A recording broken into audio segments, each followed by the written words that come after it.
I'm Francis with the full coverage. Today I'll be discussing the horrible aftermath of Hurricane Maria in Puerto Rico. Even though Puerto Rico has been in the news lately, it wasn't up until recently that many Americans didn't even know that Puerto Rico was a part of the United States. This probably explains why more people aren't upset with the government's, more specifically President Trump's, lack of help during Puerto Rico's worst crisis.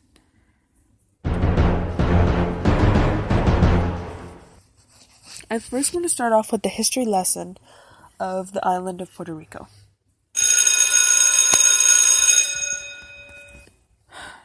Under the 1917 federal law, Puerto Ricans are American citizens by birth. Puerto Rico has been a territory of the United States since 1898 after the U.S. defeated Spain in the Spanish-American War. This is found under the LA Times article, "Why Does Puerto Rico Seem Like an Island Nation Even When It's Not?" Let's start with talking about Hurricane Maria. The hurricane hit the island September 20th, and people have been suffering ever since. According to Vox.com, under the article titled "What Every American Needs to Know About Puerto Rico's Hurricane Disaster," they described Hurricane Maria like a 50-mile wind tornado that made a direct hit on the island after Hurricane Irma. Vox also states that Puerto Rico's biggest problem is the lack of electricity. Most of Puerto Rico's power lines have been taken down, and some are expected to have their power back in the spring of next year. There's not even enough power to flush their own toilets. Could you imagine? In many places, there's still no water to drink or bathe in. Due to this bad situation, more than 100,000 Puerto Ricans have left the island to come to the mainlands.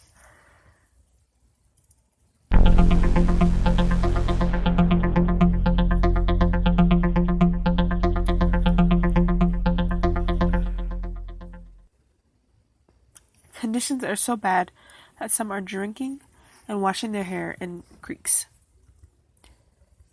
The mayor of San Juan, Carmen Yulez Cruz, targeted Donald Trump by saying, "Mr. President, fulfill your moral imperative towards Puerto Rico."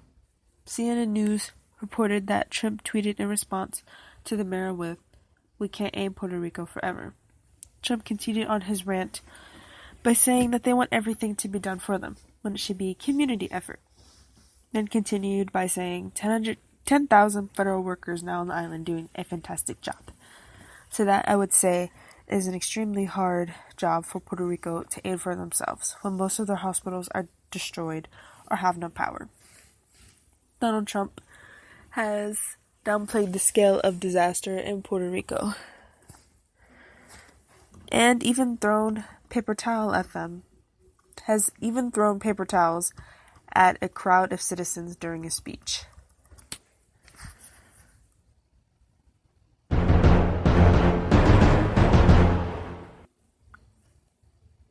Puerto Rico is also having trouble aiding for themselves due to their economic situation. Quartz.com, under their Puerto Rico's eye-popping economic situation, states that Puerto Rico is in debt with $74 billion bond and another $49 billion in unfunded pension obligation. Puerto Rico was filed for bankruptcy in May last year. Vice News states that Puerto Rico is reported to have 51 dead and even more due to the natural causes after both of the hurricanes. That includes cancer patients that couldn't get their treatment. It's hard to find an exact number because some people are still missing. Workers have even said that there is an overwhelming amount of dead bodies that still have to be determined by families.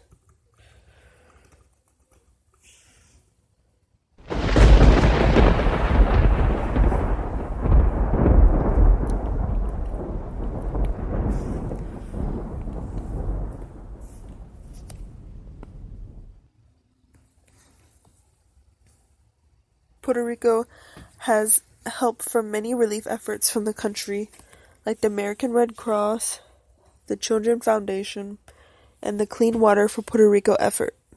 ABC News even found that Puerto Rican employees are still getting paid from big corporations, despite the stores being closed.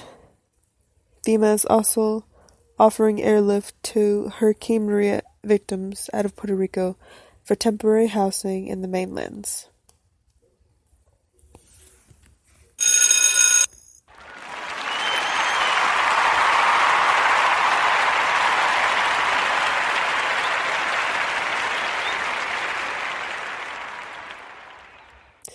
Even some celebrities have donated and spread word for Puerto Rico, like Jennifer Lopez, Mark Anthony, Ricky Martin, and Lin-Manuel Miranda. And even Ellen! The hurricanes in Puerto Rico are especially painful for me because some of my family was born and raised in Puerto Rico. I have a cousin that is currently living in the capital of Puerto Rico, San Juan. For most of my life, I have heard stories of my grandmother's adventures on the beautiful island with her siblings. She would talk about the beautiful coconut trees and all the beautiful beaches she would see.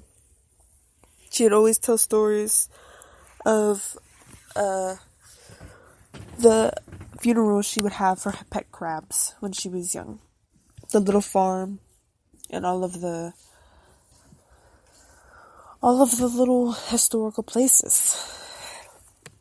Now the only thing that she talks about is how destroyed the island is, unfortunately.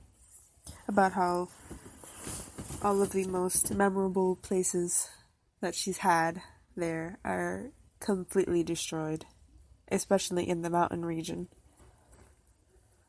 This is painful for me to hear because I always dreamed about traveling there with my family to be with my people and expand my Puerto Rican heritage.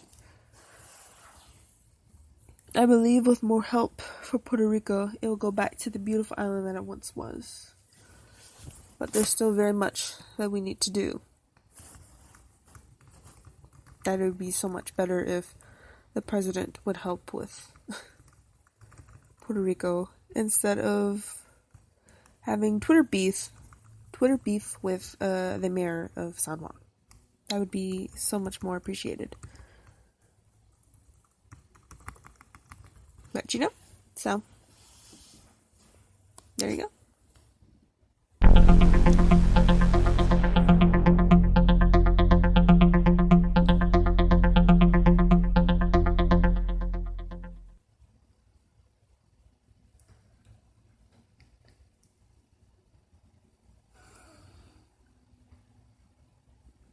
Thank you for listening. This was Francis with the full coverage.